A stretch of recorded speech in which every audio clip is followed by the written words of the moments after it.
आगामी चुनाव के तहत हम अपने बूथ मैनेजमेंट को सुदृढ़ करने के लिए ये सब कार्यक्रम कर रहे हैं। हर बूथ के ऊपर हमारा BLA 2 बना हुआ है। उस BLA 2 को किस प्रकार से काम करना है, किस प्रकार से अपने बूथ को सुदृढ़ करना है, किस प्रकार से अपने बूथ के ऊपर जो फर्जी वोटें बनी हुई हैं उन वोटों को किस प्रकार से ठीक करवाना है, नई वोटें जो बननी हैं उनको कैसे नई वोटों को बनवाया जाए, फर्जी वोटों को कटवाया जाए।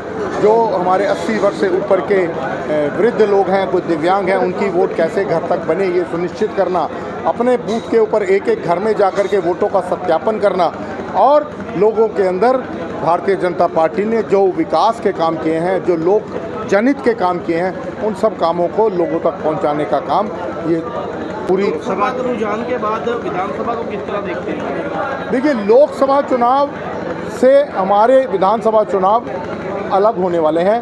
लोकसभा चुनाव के अंदर कांग्रेस ने एक भ्रम फैला दिया था कि संविधान बदला जा सकता है। राहुल गांधी उनके को काफ़ी हाथ में संविधान की लेकर के जगह जगह घूमते रहे, किंतु मैं ये बताना चाहता हूँ कि जनता ये जान चुकी है कि पहले भी पिछली बार भी हम 330 थे संसद में, 303 भाजपा के, NDA के 330 लोग लोकसभा के अंदर थे।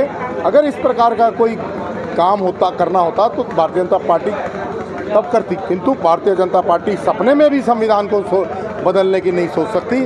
और ये बात अब लोगों के मन में बैठ चुकी है कि कांग्रेस ने लोकसभा चुनाव के अंदर झूठा प्रचार किया, उनको भ्रमित किया, उनको जनता को गुमराह करने का प्रयास किया। उसी के लिए ये जो अपना लोकसभा के अंदर जो फर्जी वोटें पड़ी, जो कुछ लोगों ने फर्जी वोटें डलवाई, हमने एक सैंपल लेकर के कुछ बूथों के ऊपर हमने सत्यापन करने का प्रयास भी किया और ये पाया कि बहुत सारे बूथों के ऊपर 80% बूथों के ऊपर 150 से लेकर 250 तक फर्जी वोटें हैं, जिनको कटवाने का काम ये BLA 2 करेंगे। और आगे की रणनीति क्या रहेगी चुनाव को लेकर? क्योंकि हुड्डा साहब ने भी कमर कस लिया, 70 से 72 कैंडिडेट तो लगभग विधानसभा में नीलोखेड़ी में उतर चुके होंगे।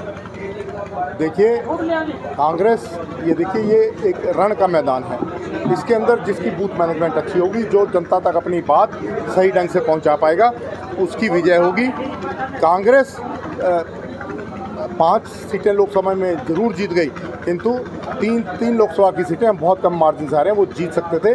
थोड़ा बूथ मैनेजमेंट हम और सुदृढ़ करेंगे और बूथ मैनेजमेंट जो जैसी भारतीय जनता पार्टी की होने वाली है, उस प्रकार की बूथ मैनेजमेंट कांग्रेस कभी सोच भी नहीं सकती। निश्चित रूप से बहुमत की तीसरी बार भारतीय जनता पार्टी की सरकार हरियाणा में बनने जा रही है। तमाम अलग अलग विभाग के कर्मचारी धरने पर बैठे हुए हैं, उनकी मांगें पूरी नहीं हो रही, कम से कम लगभग वे कह रहे हैं कि अब की विधानसभा चुनाव में देख लेंगे। साथियों, देखो, बात ऐसे है कि जो भी वाजिब मांग होगी कर्मचारियों की, वो हर हाल में पूरी की जाएगी।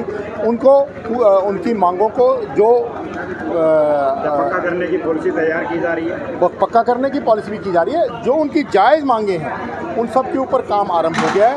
कुछ जो चुनाव से पहले, आचार संहिता से पहले जितनी बातें लागू हो जाएंगी वो हो जाएंगी, बाकी प्रक्रिया चल पड़ी है, वो उसके बाद हो जाएंगी। निश्चित रूप से जो जायज़ मांगे होंगी वो सारी की सारी पूरी की जाएंगी।